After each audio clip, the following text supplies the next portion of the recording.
Om Swastiastu. Om Swastiastu. Jumpa lagi bersama kami dalam acara Bincang Dharma. Umat sedharma yang berbahagia, marilah kita haturkan puji syukur kehadirat Tuhan Yang Maha Esa, Ida Sang Hyang Widiwasa, yang telah memberikan wara-nugrahanya kepada kita, sehingga kita dapat berkumpul bersama dalam acara Bincang Dharma yang disiarkan oleh YouTube channel BPH Jawa Tengah. Pada kesempatan kali ini, tengah hadir beliau duduk bersama kita, Bapak Sunaryono, Bapak penyuluh agama Hindu Jawa Tengah. Pripun kabarnya Bapak? Oh, Astunggara, selalu sehat. Itu yang kita harapkan Bapak. Ya. Pada kesempatan kali ini, kita akan mengangkat suatu tema, yaitu penerapan moderasi beragama umat Hindu di tengah masyarakat. Istilah moderasi beragama sangat dan sering sekali didengungkan, baik itu di media massa maupun di media digital. Yang ingin kami tanyakan kepada Bapak, menurut Bapak, moderasi beragama itu apa, Bapak? Ya, terima kasih atas kesempatannya untuk bisa hadir di BPH Jawa Tengah. Kalau kita bicara tentang moderasi, yang jelas kita harus hanya satu kunci sebenarnya. Moderasi beragama itu bentuk kita atau menjaga martabat manusia.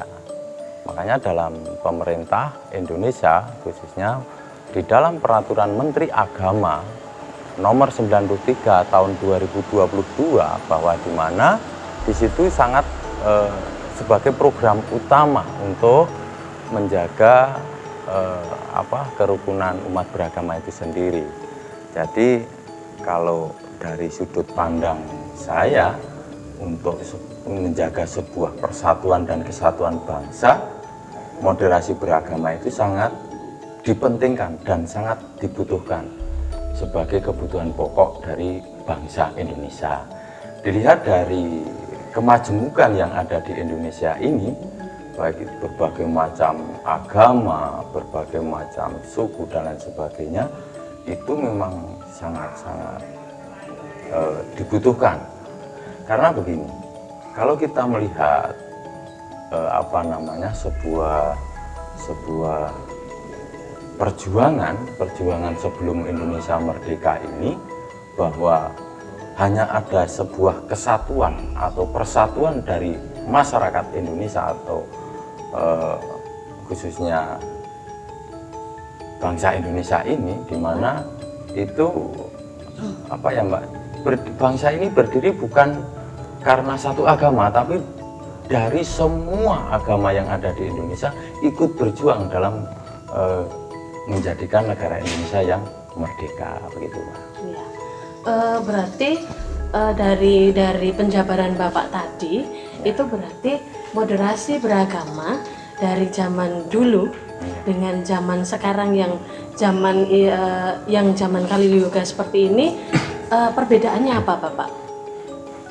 Ya, hanya kalau masalah tentang perbedaan, ya kalau kita kembali lagi flashback ke belakang, bahwa moderasi beragama itu sudah ada sejak dulu dan turun-temurun.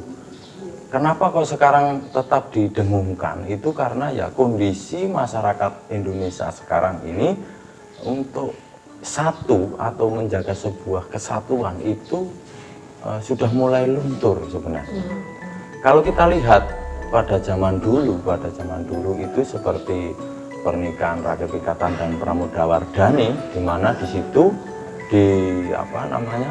dibuatkan sebuah candi sebagai prasasti atau bukti bahwa pernikahan antar agama itu pun sudah bisa menjadi sebuah contoh bahwa itu bisa dilakukan sampai sekarang. Selanjutnya untuk yang sekarang ini karena Indonesia itu punya dasar yang sangat kuat sebagai pembentuk bangsa, di mana itu disebut Pancasila, itu sangat sudah tertera di dalamnya, di mana untuk Pancasila ini itu juga mempunyai apa namanya, juga mempunyai referensi dari sejarah yang ada sebenarnya, Pak. Begitu. Ya. Berarti untuk pelaksanaan moderasi beragama untuk yang sekarang itu berasaskan dengan Pancasila, nggih, Pak? Ya, setidaknya seperti itu. Karena memang itu menjadi dasar dari berdirinya bangsa Indonesia. Ya, terima kasih Bapak. Untuk selanjutnya Bapak yang ingin kami ketahui, Iya. Selain profesi Bapak sebagai bagian dari masyarakat, kan Bapak juga sebagai penyuluh agama Hindu ya Bapak ya. Yang kami ingin tanyakan, sebagai seorang penyuluh agama Hindu, apa yang Bapak implementasikan kepada umat Hindu untuk kita saling menjalankan dan melaksanakan moderasi beragama Bapak? Oke. Itu saja berangkat dari sebuah nilai atau dasar negara kita, Pancasila, bahwa di mana setiap umat manusia yang berketuhanan itu dilindungi oleh negara, oleh pemerintah Indonesia. Jadi karena saya selaku penyuluh agama Hindu itu menjadi ujung tombak dari sebuah atau contoh dari sebuah moderasi beragama, di mana sesuai dengan kapasitas saya atau tugas saya selaku penyuluh agama Hindu, apa yang saya sampaikan kepada umat Hindu bahwa Trihita khususnya ajaran Trihita dan Tatwam Asi itu betul-betul didengung-dengungkan, karena antara Trihita Pancasila itu ada sebuah hubungan yang kuat, di mana hubungan antar umat beragama itu sangat penting. Jadi gini, kalau kita bicara tentang apa yang saya sampaikan di tengah masyarakat,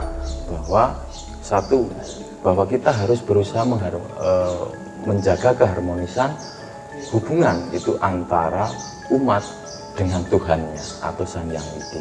Itu harus betul-betul kita tanamkan kepada umat kita, supaya apa? Umat kita tidak terjerumus dalam sebuah fanatisme yang salah.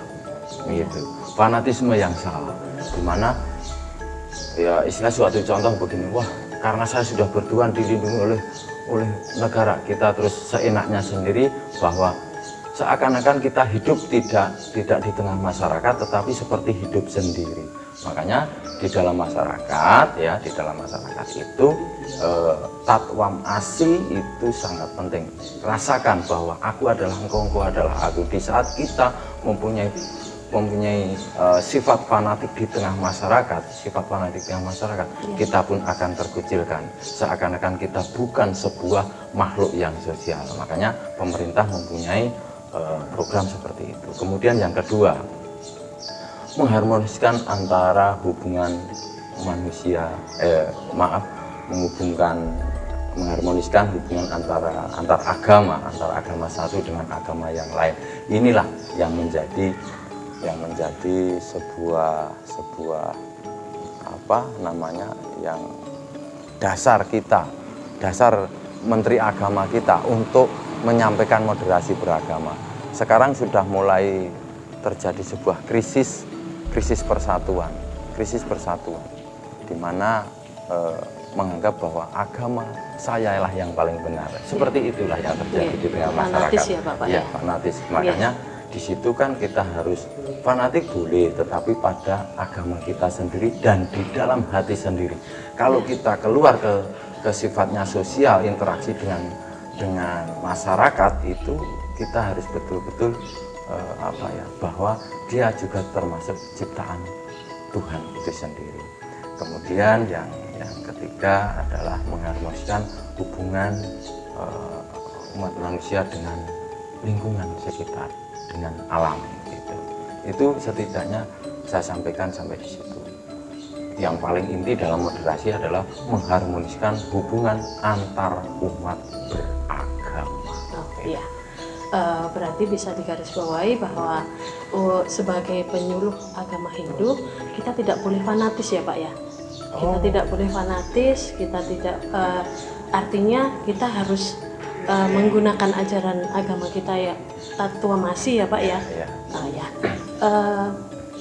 selain Bapak itu juga sebagai penyuluh agama, dengar-dengar Bapak juga sebagai tokoh masyarakat ya Bapak ya. Nah, sebagai tokoh masyarakat, otomatis Bapak juga bagian dari masyarakat Pak ya. Iya, betul. Bapak juga berada dalam masyarakat tersebut. Ya apa yang sudah Bapak lakukan, apa yang sudah Bapak terapkan dalam pelaksanaan moderasi beragama di lingkungan masyarakat Panjenengan Bapak? Sebenarnya sudah banyak ya Mbak ya, apa yang sudah saya lakukan di tengah masyarakat secara umum.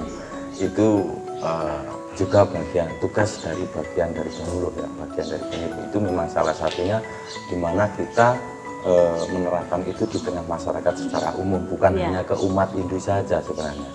Oke, tadi disampaikan bahwa saya juga bergerak di dunia masyarakat secara umum. Ya. Gimana ya? Kalau contohnya begini, saya selalu menerapkan bahwa di sekitar saya itu ada 3 aset yang perlu dijaga dengan baik. Yang pertama itu adalah ada satu musola, satu masjid, satu pura, di mana di situ kita jaga secara bersama-sama untuk kenyamanan bersama, untuk pergerakan bersama menjadi Indonesia satu. Diawali dari situ dulu. Yang jelas satu contoh seperti ini. Mungkin baru saja kita adakan umat teman kita ya yang Muslim mengadakan hari raya Idul Fitri, Idul Fitri, Idul Adha. Kami pun juga ikut berperan besar di situ. Untuk baik itu umat Hindu atau umat Muslim atau pokoknya yang terjaring dalam sebuah masyarakat di sekitar kami, dari wilayah binaan kami itu saya arahkan untuk bahwa kalau pada saat Idul Fitri ya kita mungkin menjadi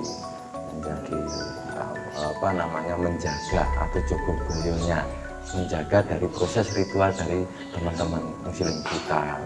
Terus adanya takjil dari kita, mungkin pasraman kami itu setiap 1 bulan di masa puasa itu mengirimkan takjil tidak hanya sekali, mungkin 2-3 kali, dan doa buka bersama gitu ya.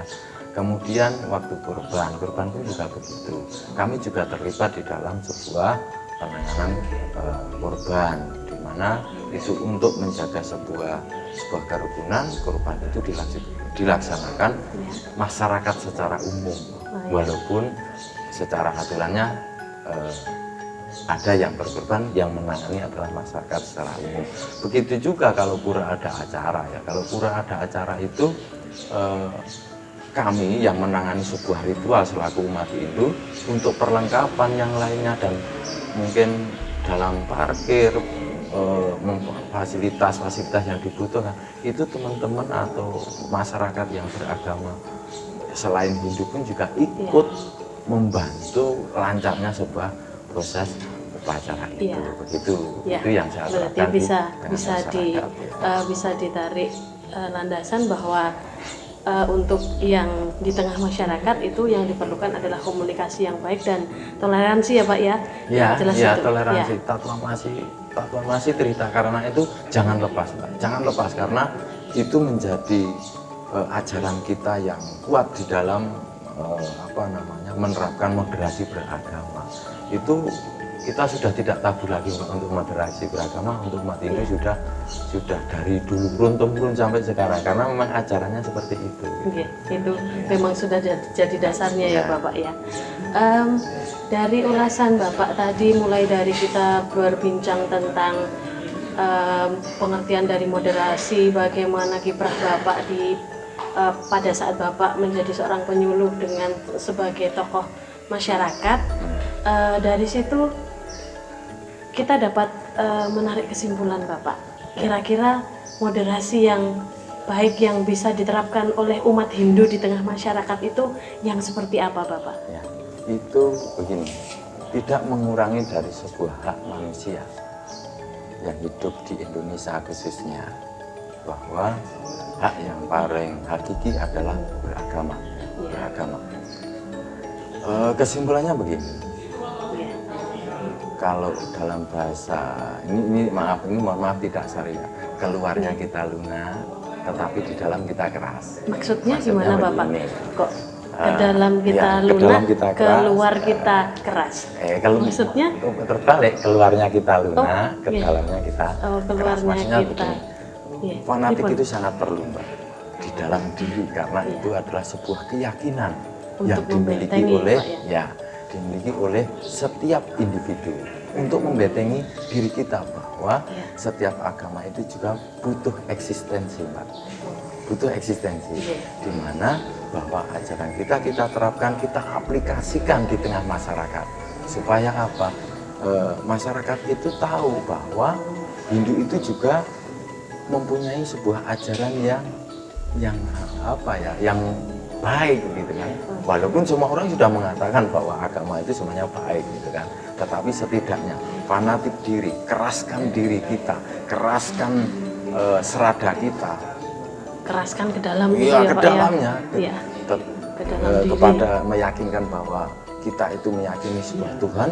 Kalau di dalam Hindu sendiri adalah Sang Yang Widi, yaitu yang harus kita tanamkan dari generasi ke generasi supaya ajaran leluhur kita itu tidak mudah punah begitu saja.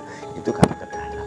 Kalau kita bicara keluar, karena kita hidup di tengah masyarakat, di awal sudah saya sampaikan, sebagai makhluk sosial, kita harus saling membantu, saling menghargai, saling menghormati, saling toleransi ya, Pak, ya? Itu sangat penting. Iya. Karena apa? Kita dilahirkan itu dari kecil sampai meninggal pun Iya. itu tetap bersinggungan dengan masyarakat secara umum. Iya. Tidak mungkin kita akan bisa hidup sendiri, kita apa-apa sendiri, itu sudah tidak mungkin. Satu contoh dengan apa yang kita miliki saja. Saya menggunakan baju ini bukan karya saya sendiri, ini adalah karya banyak orang lain, gitu. Karya-karya orang lain begitu.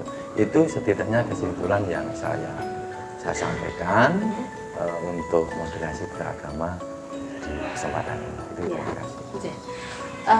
Umat sedharma yang berbahagia, begitulah kesimpulan dari Bapak narasumber kita, Bapak Sunaryono. Terima kasih untuk Bapak Sunaryono Sama-sama, waktu yang sama-sama. telah disempatkan untuk mengisi acara Bincang Dharma pada kesempatan kali ini. Mohon maaf jika ada tutur kata yang salah.